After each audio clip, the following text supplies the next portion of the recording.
Selamat pagi pemirsa. Setelah sempat tertahan beberapa jam, petugas penyidik kepolisian kemarin berhasil menggeledah rumah Ketua Komisi Pemberantasan Korupsi atau KPK Firly Bahuri di kawasan Mewah, Jakarta Selatan dan di Bekasi. Penggeledahan ini sebagai langkah lanjutan dari penyidikan kasus dugaan pemerasan yang dilakukan pimpinan KPK terhadap mantan Menteri Pertanian Syahrul Yassin Limpo.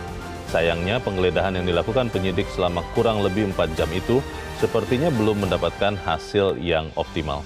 Pemirsa, inilah editorial Media Indonesia di hari ini Jumat 27 Oktober 2023 dengan tema Tersandra Firly bersama saya Leona Samosir. Dan Anda semua para pemirsa bisa juga menyatakan pendapat Anda nanti dengan menelepon nomor telepon 021 583 99 100. Dan pemirsa, pagi ini telah hadir bersama saya, anggota Dewan Redaksi Media Group, Nunung Setiani. Mbak Nunung, selamat pagi. Pagi, Leo. Sehat-sehat, Mbak? Ya, sehat. Agak sedikit batuk. Sedikit batuk tapi tetap sehat. Tetap sehat ya, jangan sampai kita tersandra kondisi kesehatan kita, Mbak Nunung, karena nanti kita akan bicara soal apa itu tersandra Firly. Tapi sebelumnya pemirsa dan Mbak Nunung, kita lihat dulu ada beberapa berita yang diperhatikan media Indonesia. Yang pertama kita ke kolom Nusantara dulu di halaman 10, ini karena terkait dengan peristiwa yang terjadi di Papua. Pemerintah kesulitan kirim bantuan pangan ke Yahukimo. Ini kemarin tema editorial kita, Mbak Nunung. Dan kalau kita melihat isi berita ini katanya karena Yahukimo ini ada di pegunungan, jadi kelihatannya susah untuk mengirimkan bantuan pangan. Bagaimana nih, Mbak Nunung? Iya, ini disampaikan juga udah Pak Budi Waseso ya. Sebenarnya stoknya ada. Beras ya? Iya, yang jadi masalah adalah pikulan itu mungkin transportasi ya ke sananya ya, pengirimannya ya. Kalau lihat kondisi daerahnya, Leo, itu kan memang di betul-betul di pegunungan, di gunung-gunung gitu kan. Transportasi ke sana memang relatif hanya pakai udara kan.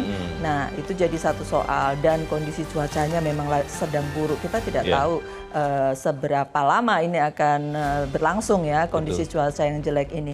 Tetapi seberapa lama itu kan menunjukkan bahwa itu tidak cuma terjadi sehari. Jadi harus bisa diantisipasi. Kita semua berharap. Benar. Sesudah ini pemerintah mencari cara bagaimana kemudian mengirim pasokan makanan dan kebutuhan hari-hari ke sana. Karena prediksi BMKG kan agak buruk ya ini kondisi kekeringannya. Ini masih lama. Mungkin kalau di Pulau Jawa kan diperkirakan baru bulan November ya mulai hujan. Dan tidak tahu di Papua seperti apa. Cuma begini sih Mbak, kalau beberapa teman berpikir kenapa tidak direlokasi saja sementara begitu ya warga di atas ini di distrik Amuma. Karena kalau melihat kan sebenarnya populasinya tidak terlalu banyak. Selama belum bisa mengirimkan bantuan, beberapa teman mengatakan ya saudara-saudara kita saja yang dipindahkan untuk sementara. Kan tidak semudah itu juga ya. Iya, kalau transportasinya pakai udara sama aja. Mengirim pasokan pakai udara, menarik orang. Merelokasi orang juga pakai udara kan gitu. Jadi selalu akan ada transportasi udara di situ gitu. Oke, dan belum lagi masalah kultural ya, sosial ya, kan tidak semudah itu meminta saudara-saudara kita ini pindah. Kita harapkan tidak ada lagi jatuh korban, apalagi korban jiwa di Yahukimo. Kita tinggalkan berita itu pemirsa, kita ke halaman 3. Ini terkait dengan pemilu 2024. Majelis Kehormatan Mahkamah Konstitusi atau MKMK diminta putuskan cepat. Ini maksudnya putusan soal etik ya, pelanggaran etik ya? Ya, ini yang digugat oleh sejumlah pihak ya. Kemarin kan sudah mulai sidang yang pertama itu, ya. Dan kemudian memang semua orang berharap ini segera, karena juga bukan apa-apa ada yang menggugat bahwa putusan itu tidak sah kan. Kalau putusan itu diputuskan tidak sah, terus jadinya apa ketika sudah pilpres berjalan gitu kan, itu harus kejar-kejaran dengan posisi itu saja sih sebenarnya. Kalau putusannya sekedar etis mungkin tidak jadi masalah dengan putusan MK-nya, tapi kalau kemudian gugatannya adalah menjadikan putusan MK itu tidak sah, itu jadi soal besar buat kita semua. Walaupun memang kan aturannya putusan MK final and binding, cuma beberapa pakar sih mengatakan kalau dalam proses pengambilan keputusannya cacat, itu bisa jadi harus ditinjau ulang, katanya begitu. Ya, ini bisa merepotkan juga ya Mbak Nunung ya, karena kan hari ini nanti ya rencananya jam 2 kesehatan calon-calon saja hasil tes kesehatannya sudah akan diketahui ya. gitu kan. Ya kita harapkan MK bisa bertindak cepat, cuman juga harus akurat ya. Ya, jangan betul. kemudian cepat tapi asal-asalan. Jangan hanya cepat saja begitu ya. Iya, kita tunggu nanti seperti apa. Kita ke berita selanjutnya. Ini senapas dengan editorial. Tuntaskan segera kasus Firly. Ini menjadi headline media Indonesia untuk hari ini. Tuntaskan segera. Segera ini kan relatif ya Mbak Nunung ya. Iya. Maksudnya berapa lama? 1 minggu, 1 bulan, 1 tahun atau bagaimana nih? Ini kan juga tidak mudah nih Mbak Nunung. Bagaimana Mbak? Iya betul, tidak mudah. Ada sampai kemudian yang berpendapat sebaiknya ketika kasus ini diusut, Firly nonaktif dulu. Nonaktif gitu. sebagai supaya pimpinan tidak, KPK ya. supaya tidak berpengaruh kepada upaya penyidikan. Dan ini bukan cuma upaya penyidikan di kepolisian ya, Leo. Ini juga di komisi etik ya. Dewan pengawas. Dewan pengawas. Iya. Ini harapannya memang bisa segera tuntas, walaupun memang kan akhirnya ada banyak nuansa ya dari peristiwa ini, Mbak Nunung. Bisa saling berpengaruh antara apa yang terjadi di kepolisian dengan di Dewan Pengawas ini. Semoga ini tidak lagi jadi babak baru dari drama sekian waktu yang lalu, cicak dan buaya itu. Ini buaya-buaya ya? Bukan ini bisa jadi buaya-buaya, bisa jadi biawak lawan buaya gitu ya. Begitu. Terserah sih yang mana biawak, yang mana buaya, tapi kita berharap bahwa memang kepastian ini harus jelas karena ada orang yang mengatakan semua yang terjadi ini, Leo bilang ke saya, Mbak Nunung, ini adalah upaya untuk melemahkan pemberantasan korupsi, katanya begitu. Dan ini mengantarkan kita ke editorial yang diberi judul pagi ini, Tersandra Firly. Apa jangan-jangan kemudian akhirnya orang mengatakan, oh iya nih koruptor-koruptor yang happy nih. Bagaimana Mbak Nunung? Saya percaya memisahkan orang dengan rumahnya gitu kan ya. Ini kan soal Firly, atau beberapa waktu yang lalu orang menyebut kepercayaan ke KPK itu berkurang ketika banyak kemudian komisioner yang punya masalah etik dan tidak dilakukan apa-apa. Bahkan salah satunya masih ingat Ibu Lili pada saat itu yang sudah terbukti menerima gratifikasi. Ke Mandalika tuh ya? Itu tidak apa-apa gitu dan kemudian mengundurkan diri selesai. Sebelum sidang etik. Selesai begitu saja gitu. Jadi itu menambah kurangnya rasa percaya orang. Tetapi siapa-siapa yang duduk di komisioner itu hasil dari DPR, Leo. Iya. Nah, masalahnya Mbak Nunung selalu kan dikatakan bahwa dalam pemeriksaan itu kita harus mengedepankan azas praduga tak bersalah. Bahwa kalaupun ada kesalahan harus dibuktikan. Betul. Nah ini buktinya kan tidak mudah ini harusnya Mbak Nunung. Bagaimana Mbak? Sudah sampai ke penyidikan, Leo. Sudah ada penggeledahan. Artinya? Dan itu kan langkah maju gitu kan. Sesudah itu perkara kemudian hasilnya seperti apa itu soal lain. Kita harusnya percaya kepada kepolisian untuk melakukan penyidikan ini dengan baik. Baik, kita akan bahas itu ya Mbak Nunung dan pemirsa. Inilah editorial Media Indonesia untuk hari ini Jumat 27 Oktober 2023. Tersandra Firly.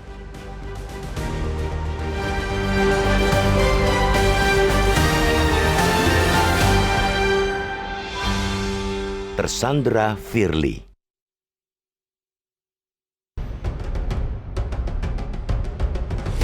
Laporan itu berkait dengan terjadinya pemerasan dan lain-lain sebagainya. Dan banyak orang. Jadi tidak mungkin kalau Anda memberikan uang kepada saya atau ajudan. Ini ajudan saya. Setelah sempat tertahan beberapa jam, aparat penyidik kepolisian kemarin berhasil menggeledah rumah Ketua Komisi Pemberantasan Korupsi atau KPK Firly Bahuri di kawasan mewah Jakarta Selatan dan Bekasi.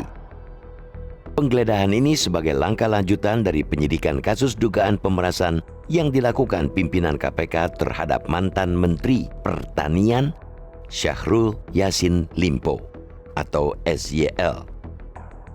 Sayangnya, penggeledahan yang dilakukan penyidik selama kurang lebih 4 jam itu sepertinya belum mendapatkan hasil yang optimal. Beberapa hari sebelumnya, aparat Subdit Tipikor Ditreskrimsus Polda Metro Jaya dan Direktorat Tindak Pidana Korupsi Bareskrim Polri memeriksa pensiunan bintang 3 polisi tersebut selama 10 jam di Bareskrim. Pihak kepolisian pun beberapa kali menyatakan bahwa pimpinan KPK yang diperiksa dalam kasus pemerasan ini hanya Firly. Hal itu seperti mengindikasikan bahwa kepolisian sudah memiliki bukti yang cukup untuk menjadikan Firly sebagai tersangka kasus pemerasan. Dalam kasus ini, SYL melaporkan Firly karena menerima suap 1 miliar rupiah dalam bentuk dolar Singapura untuk meredam kasus korupsi di Kementerian Pertanian. Sejauh ini Firly membantah menerima uang suap walaupun tak menampik dirinya pernah bertemu dengan SYL. Sejauh ini publik mengapresiasi langkah yang dilakukan aparat kepolisian dalam menindaklanjuti laporan kasus dugaan pemerasan yang dilakukan Firly tersebut. Pasalnya, selama ini Firly selalu lolos atau terkesan dibiarkan lolos dalam berbagai dugaan tindakan pidana yang dituduhkan kepadanya. Mulai dari perusakan buku merah untuk menghilangkan daftar penerima uang dari perusahaan Basuki Hariman pada 2018 lalu, hingga kebocoran dokumen hasil penyelidikan kasus korupsi di Kementerian ESDM pertengahan tahun ini. Penuntasan kasus pemerasan yang diduga melibatkan Firly tentu begitu ditunggu sebagai momentum untuk mengembalikan kepercayaan publik terhadap lembaga anti rasuah. Apalagi sejumlah aktivis masyarakat sipil seperti Indonesia Corruption Watch atau ICW menyebutkan ketidakpuasan masyarakat terhadap kinerja KPK pada masa kepemimpinan Firly saat ini sulit diselamatkan. Bahkan ICW menilai sikap pimpinan KPK saat ini membuat lembaga itu justru terkesan semakin dijauhi masyarakat. Saking frustasinya dengan perilaku pimpinan KPK ini, peneliti Pusat Studi Anti Korupsi Universitas Gadjah Mada atau UGM, Zainur Rohman, pernah menyatakan kinerja KPK baru bisa berubah apabila pimpinannya tidak lagi terpilih pada pemilihan yang akan datang. Yang semakin miris, selama di bawah kepemimpinan Firly, sejumlah aktivis masyarakat sipil menilai lembaga yang dibentuk pada Desember 2003 ini dijadikan alat untuk membungkam lawan politik. Padahal KPK dibentuk agar bersifat independen dan bebas dari pengaruh kekuasaan manapun dalam melaksanakan tugas dan wewenangnya. Kini publik punya sedikit harapan kepada kepolisian untuk bisa membantu memulihkan kembali citra KPK yang sepertinya sulit diperbaiki. Namun tentu hal tersebut bukan merupakan pekerjaan yang mudah untuk dilakukan.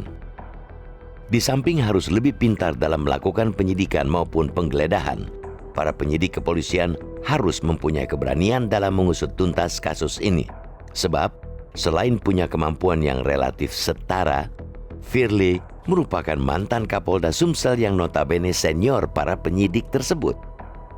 Tanpa mendahului asas praduga tidak bersalah, pemeriksaan terhadap Ketua KPK Firly Bahuri oleh Polda Metro Jaya merupakan wibawa lembaga anti rasuah. Pemeriksaan yang diduga terkait kasus korupsi ini membuat kita miris, sangat miris. Seyogianya, Firly mengundurkan diri dari jabatan agar nama baik KPK terjaga. Penyidik Polri pun bisa mengambil langkah-langkah hukum yang efektif pada tingkat penyidikan ini. Di sisi lain, publik harus memelototi proses pemeriksaan Firly dan terus menagih transparansi pihak kepolisian. Jangan sampai isu pemerasan ini akhirnya hilang tersapu angin, tak berbekas.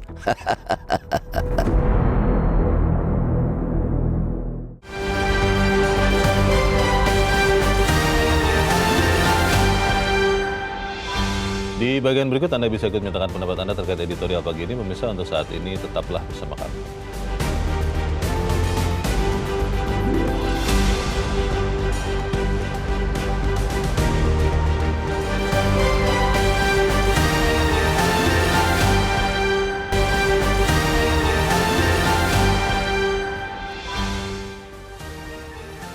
Terima kasih pemirsa karena Anda masih bersama kami di Editorial Media Indonesia, dan sebelum kita lanjutkan diskusi kita, Mbak Nunung, kita saat ini sudah tersambung lewat saluran telepon dengan peneliti Pukat UGM, Zainur Rohman. Mas Zainur Rohman, selamat pagi. Selamat pagi Bang Leonard. Ya, Mas Zainur, kalau kita lihat polisi sudah bertindak lebih jauh. Kemarin sudah melakukan penggeledahan 2 rumah dari Firly Bahuri, tetapi kita juga belum tahu apa hasil dari situ.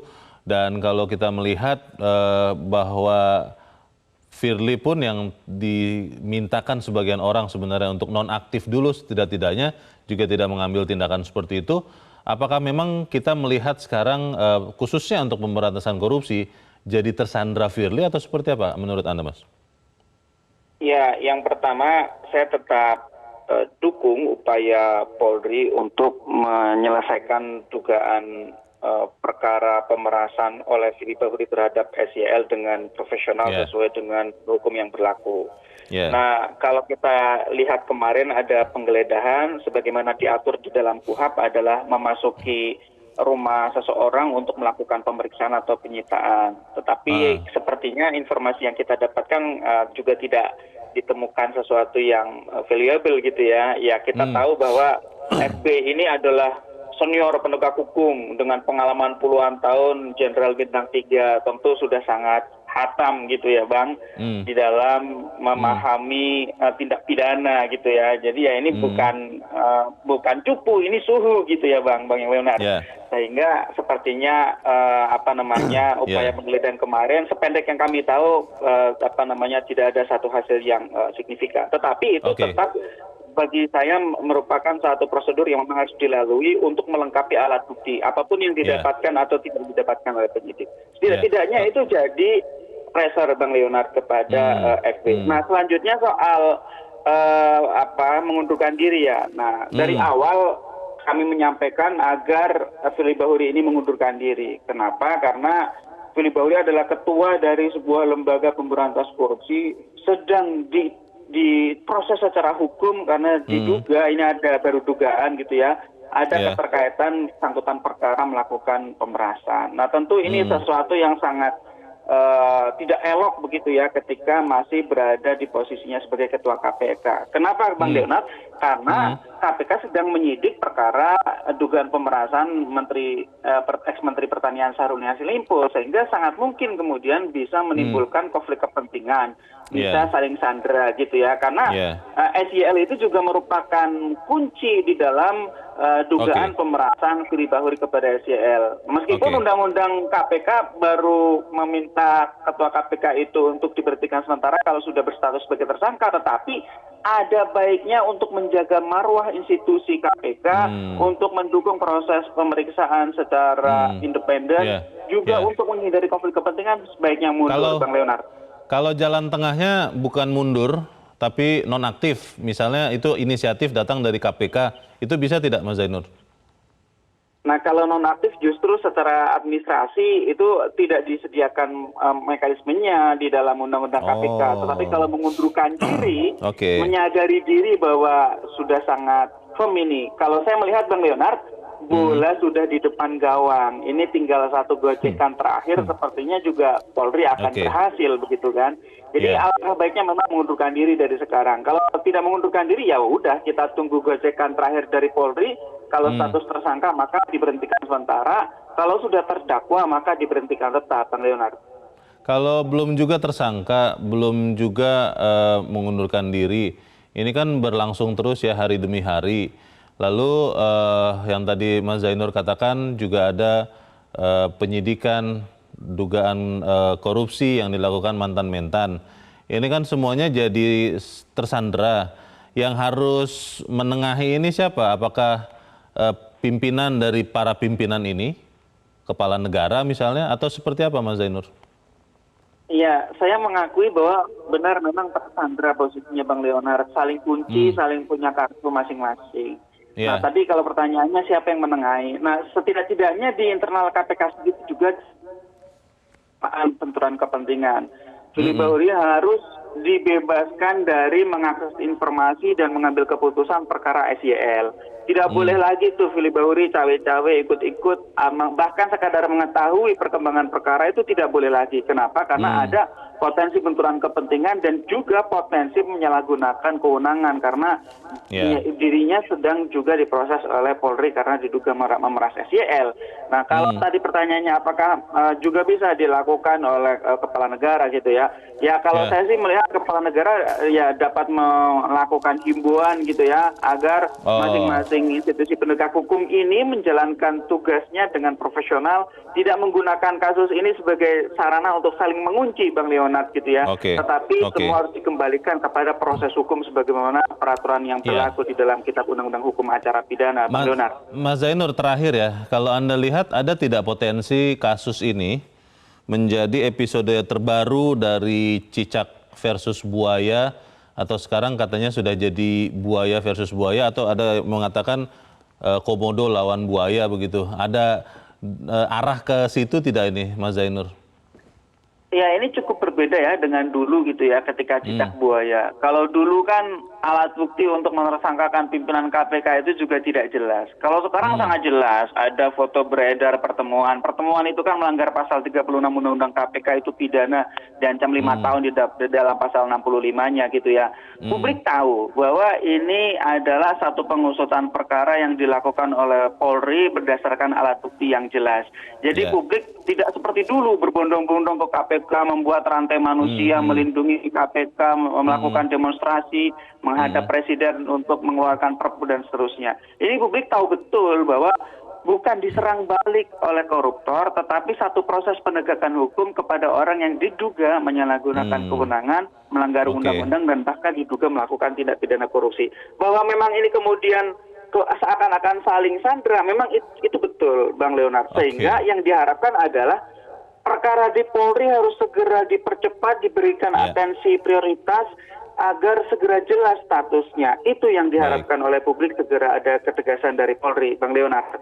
Baik, kita harap memang apa yang kita harapkan ini, yang termasuk disuarakan Mas Zainur Rohman, juga didengar dan kemudian akan berdampak kepada proses penyidikan.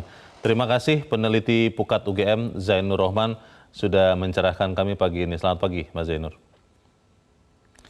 Pertanyaan besarnya kan itu, Mbak Nunung. Kalau Polri belum juga menetapkan status tersangka untuk FB, tapi kemudian di sisi yang lain juga KPK, FB juga bergeming, tidak mundur, tidak nonaktif begitu, ya kan akhirnya deadlock nih. Tidak mengambil jarak dari kasus itu, gitu. Itu kan, Nah itu gimana itu?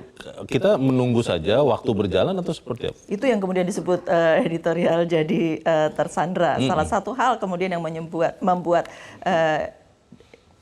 KPK jadi tersandra oleh Firly, gitu kan. Jadi kalau kita mau bicara mundur, Leo, itu kan bergantung kepada orangnya. Gitu. Artinya tidak dipaksa gitu kan. Artinya kan posisinya begitu kan. Apakah secara ksatria dia bilang saya mundur deh. Ada kebesaran jiwa nggak? Kebesaran jiwa, iya. Ada kasus yang sedang harus diurus. Karena memang betul-betul ada kasus, nyata-nyata dia terlibat kasus gitu sekarang ini. Walaupun sekarang masih dalam posisi saksi ya. Tetapi kan tetap saja itu harus diselesaikan. Karena itu berpengaruh kepada, seperti tadi juga Mas Zainur katakan, itu kan berpengaruh pada KPK gitu kan. Seperti apa, itu soalnya.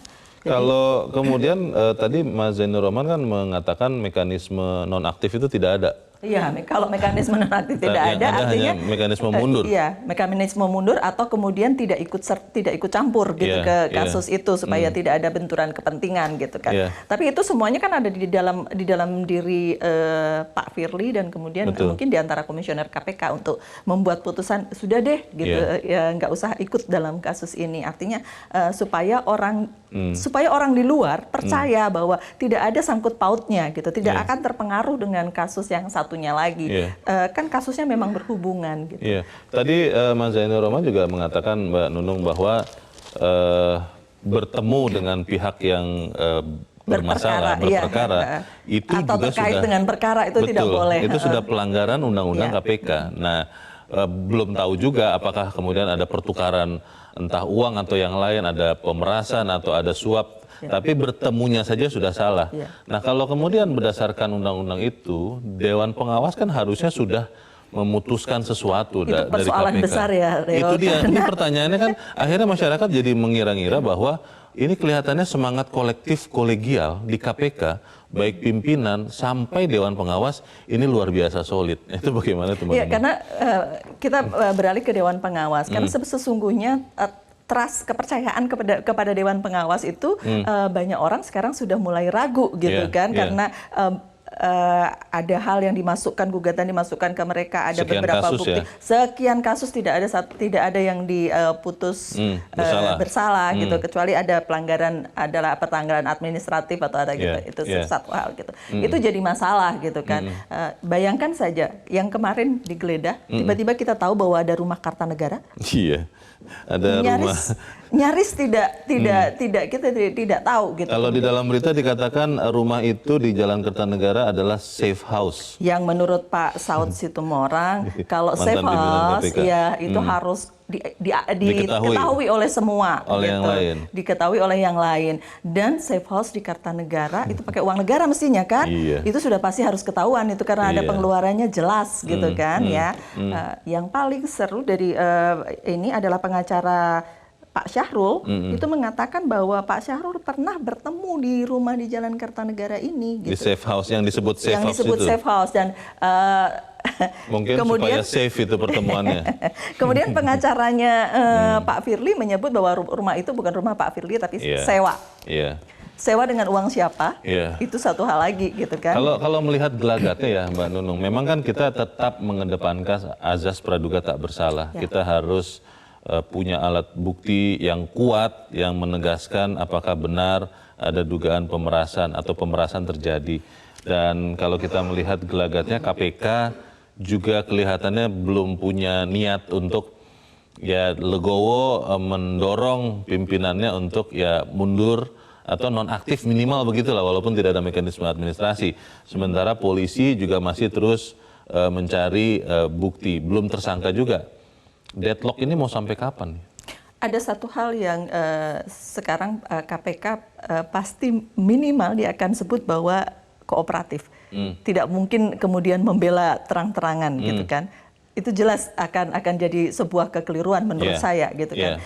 Jadi yang dilakukan sekarang adalah posisi kita kooperatif.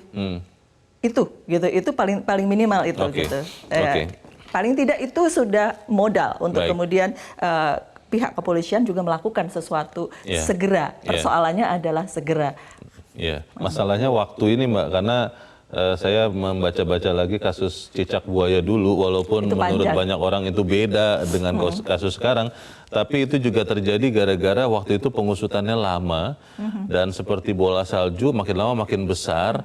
Ini kan bahaya juga kalau sampai itu terjadi. Kita harus jeda dahulu, Mbak Nunung. Pemirsa tetap bersama kami, Editorial Media Indonesia segera kembali.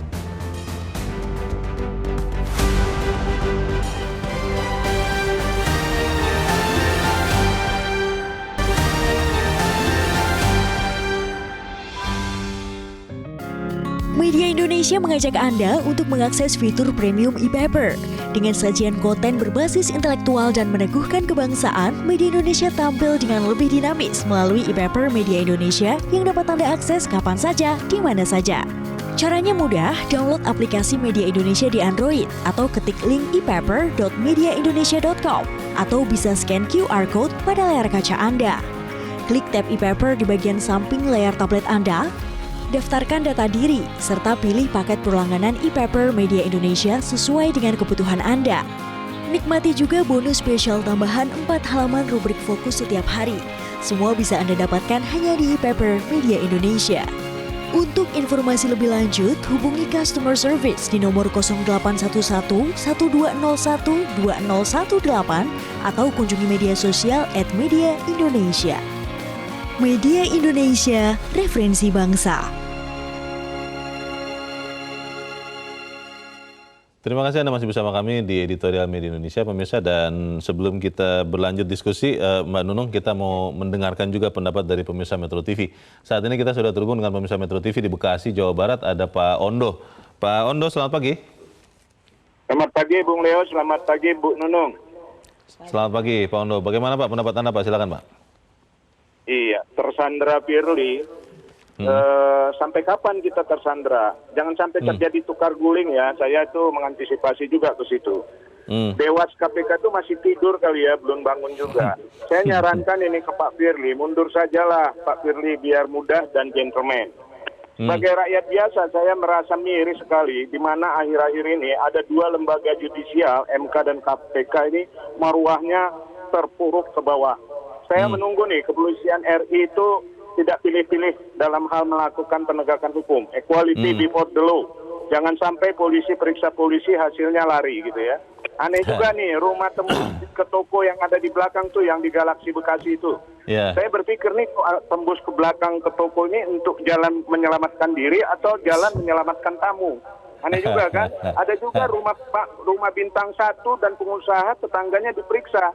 Nah ini polisi harus terbuka dong. Kita rakyat bertanya, kok ikut-ikutan itu diperiksa? Apa ada pemantauan atau penyelidikan bahwa ada hal-hal tempat penyimpanan ke sana? Terakhir, selamatkan KPK, kembalikan undang-undangnya biar KPK tetap independen seperti sebelumnya. Terima kasih. Baik, terima kasih Pak Ondo di Bekasi, Jawa Barat untuk pendapat Anda, Pak. Selamat pagi. Di belakang Pak Ondo ada Pak Ramadan di Jambi. Pak Ramadan, selamat pagi. Selamat pagi, Bang Leo dan Bu Nunung. Selamat pagi, Pak Ramadan. Menurut saya, ya silakan Pak. Selama ini kita menamakan hukum itu adalah panglima di negeri ini. Maka siapapun yang melanggar hukum, apakah itu 2 kali jadi Kapolda dan 1 kali jadi Ketua KPK, kalau itu melanggar hukum, sikat saja. Jangan sampai kecurigaan masyarakat, hukum itu tajamnya ke bawah kepada kami yang kecil-kecil ini. Oh, yang paling atas sekali melanggar hukum juga di Manunung. Mohon Pak Presiden turun tangan segera, pecat itu Firly. Tidak memberikan contoh dan teladan. Kalau begini, semua orang bisa korupsi karena pemegang tampuk korupsi itu juga ikut korupsi. Lah ini gimana negara ini? MK memutuskan anak presiden bisa nyalon presiden, gimana ini? Kok carut marut begini hukum kita? Mohon Pak Presiden, bantulah kami ini segera di akhir tugas Anda ini. Legasi ditinggalkan untuk rakyat itu lebih baik, apalagi ini masalah hukum panglima kita. Terima kasih Metro. Terima kasih Pak Ramadan di Jambi untuk pendapat Anda Pak. Selamat pagi. Di belakang Pak Ramadan ada Pak Sandi di Jakarta Timur. Pak Sandi, selamat pagi. Selamat pagi Bung Leo, selamat pagi Mbak Nunung. Selamat pagi Pak Sandi. Silakan Pak pendapat Anda Pak. Melihat Firly ini sebetulnya kan ada 2 kasus. Kasus pertama adalah persangkaan yang bersangkutan melakukan menerima suap ya. Yang kedua, kasus pelanggaran etika sebenarnya, tetapi sesuai dengan undang-undang KPK ini masuk pidana. Jadi saya kira yang pertama mestinya harus kerja adalah Dewas. Dewas tolong jangan tidur, jangan ngorok. Kalian mendapat gaji dari rakyat yang tinggi. Lakukan kerja secara profesional, tidak usah takut. Yang kedua, saya kira polisi, saya percaya dengan Pak Kapolri. Pak Kapolri ini adalah satu-satunya, bukan salah satu ya, satu-satunya Kapolri pasca Orde Baru yang punya wibawa, berani, tahu apa yang beliau harus lakukan, profesional, tidak pilih kasih. Saya yakin ini hanya tahapan barangkali, ini tahapan yang sesuai dengan prosedur dalam hukum, nanti akhirnya Firly akan tersangka. Tentu kita berharap KPK jangan sampai tersandra oleh Firly.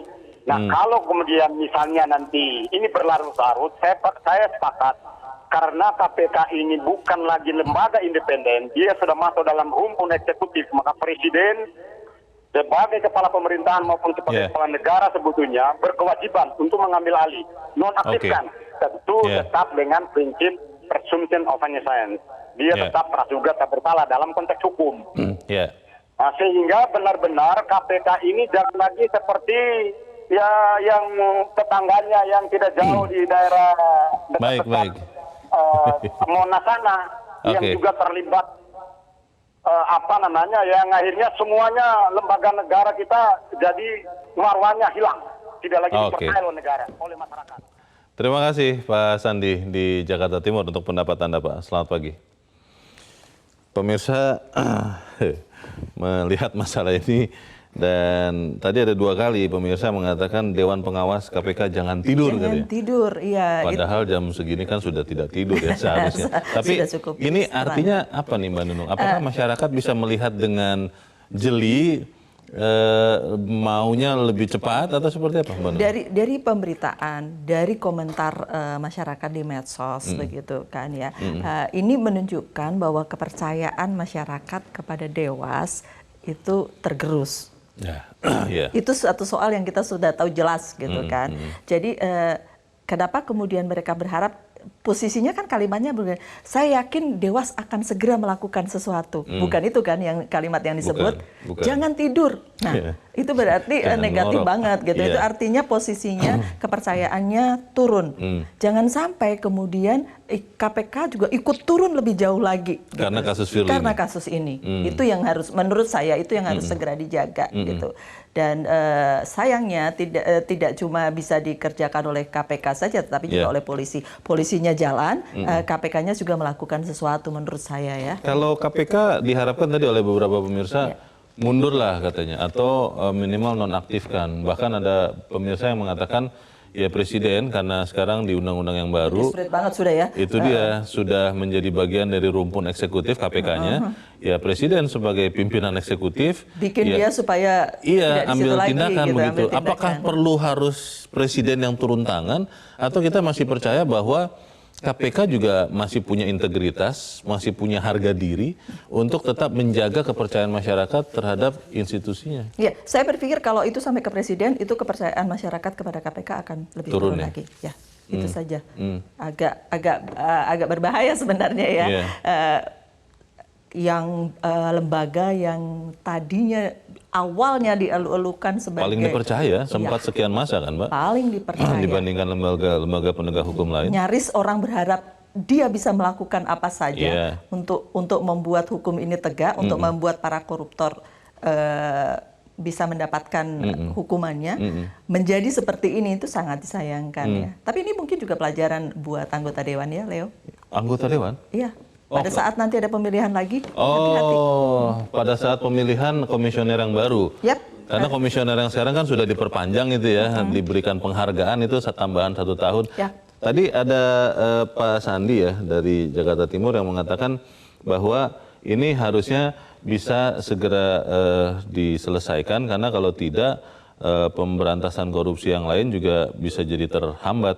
Itu bisa sampai ke situ tidak sih, Mbak Nunung? Harapannya sih tidak, tetapi kalau semua diributin terus kan bisa jadi masalah gitu kan, semuanya terkendala gitu. Gitu. Sekarang saja misalnya kemudian harus mengurusi kasus itu kemarin kemarin bisa aja ketika diperiksa Pak Firly bilang masih ada tugas A, B, C, D gitu, kemudian ada agenda lain. Tetapi hari kemarin persis itu ketika kemudian penggeledahan dia nggak bisa kerja kan, ada di rumah kan, menunggu penggeledahan kan, artinya apa itu bisa berpengaruh gitu. Makanya harus dilakukan sesuatu. Iya, Pak Sandi sih tadi masih percaya menurut beliau bahwa ini adalah bagian dari tahapan pemeriksaan katanya. Masih percaya bahwa Polri akan menuntaskan kasus ini. Pertanyaannya Mbak Nunung, berapa lama ini akan terjadi? Karena kalau kita melihat kan hari demi hari, terutama sepekan ini kan kita layar kaca kita saja terisinya dengan copras-capres, Pak. Calon presiden, pemeriksaan kesehatan, pendaftaran. Kita sudah fokus ke pemilu 2024. Saya jujur khawatir kalau itu kemudian mendominasi pemikiran kita semua, akhirnya kasus ini jangan-jangan nanti bisa menguap gitu begitu saja, lewat begitu saja. Bagaimana itu? Iya, tetapi itu makanya harusnya cepat ya, dan media memang harus juga kemudian terus-menerus menjaga gitu kan, nggak bisa dibiarkan gitu. Kita punya preseden bahwa sesuatu yang kemudian dipelototi oleh banyak orang itu akan lebih cepat selesai gitu kan, karena semua orang fokus pada apa yang menjadi perhatian masyarakat. Sayangnya memang betul Leo bahwa sekarang ini perhatian masyarakat juga sudah pasti terpecah gitu kan. Pemilu itu sangat menyita itu. Iya, walaupun pemilu itu masih tahun depan ya. Ya, tapi kan sudah mau mulai kampanye. Kemudian di bulan November. Itu dia. Di akhir November itu sudah mulai kampanye, itu sudah akan menyita banyak perhatian orang gitu ya.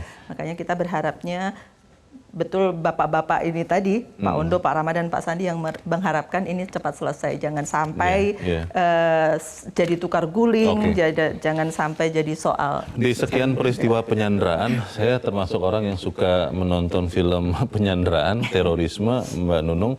Itu deadlock sekian lama, pasti akan ada tindakan. Biasanya pasukan khusus akan menyerang, menyelamatkan. Maksudnya Leo adalah Pak Presiden akan melakukan sesuatu. Apakah pasukan khusus ini harus bergerak dan kapan bergeraknya, kita bahas di bagian berikut. Mbak Nunung dan pemirsa tetap bersama kami, Editorial Media Indonesia segera kembali.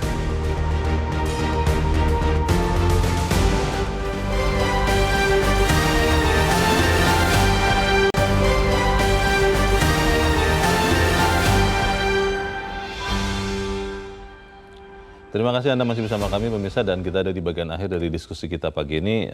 Mbak Nunung, memang kan kita berharap betul bahwa kepolisian bisa bertindak cepat tapi tetap akurat, dan di sisi yang lain KPK juga punya kewibawaan ya, punya keinginan niat baik untuk menjaga harga dirinya, muruahnya.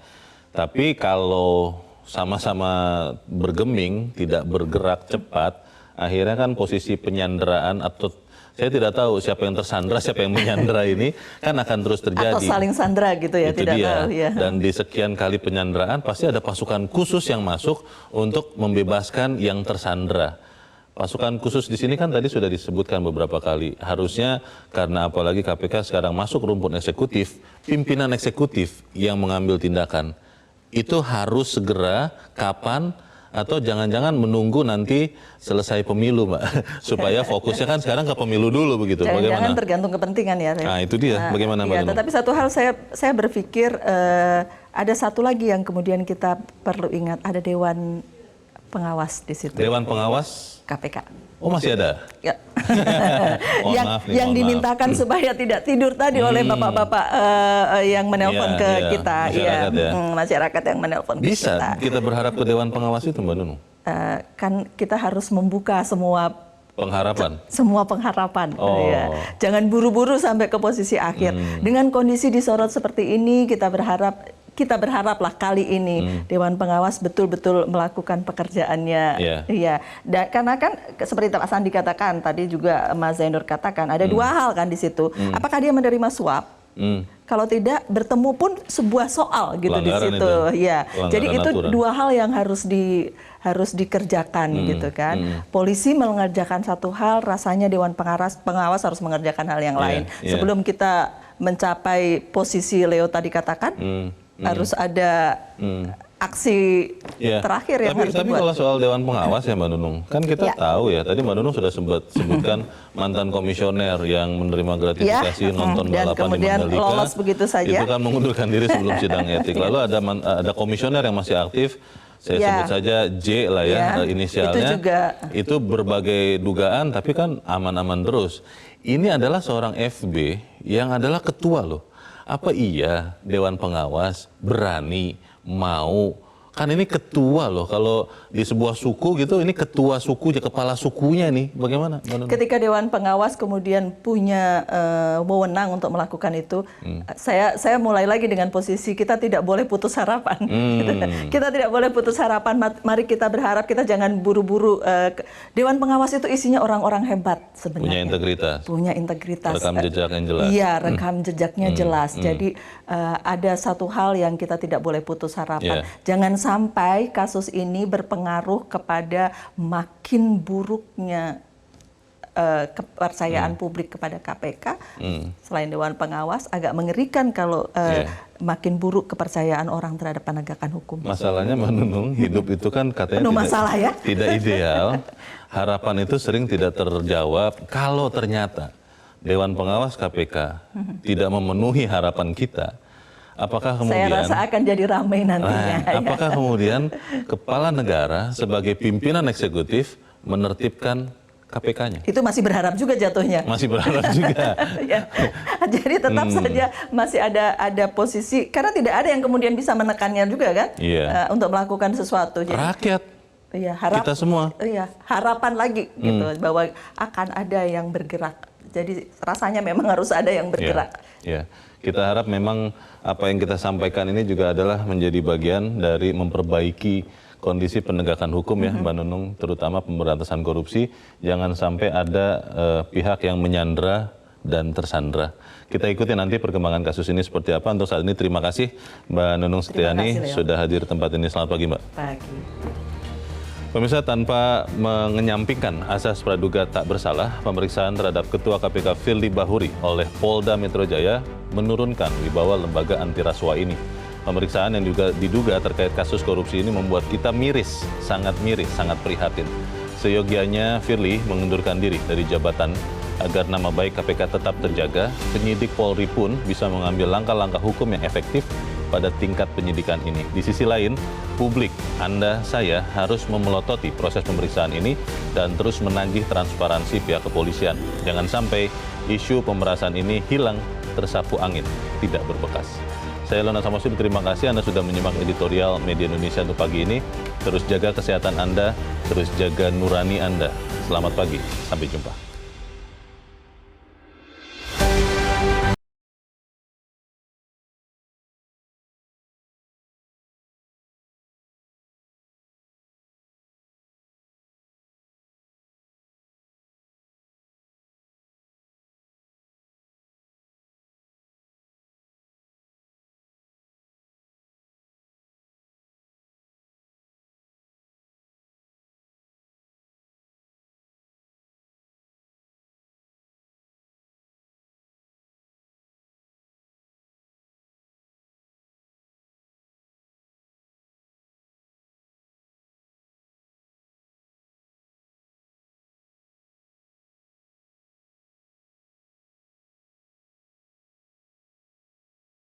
Metro TV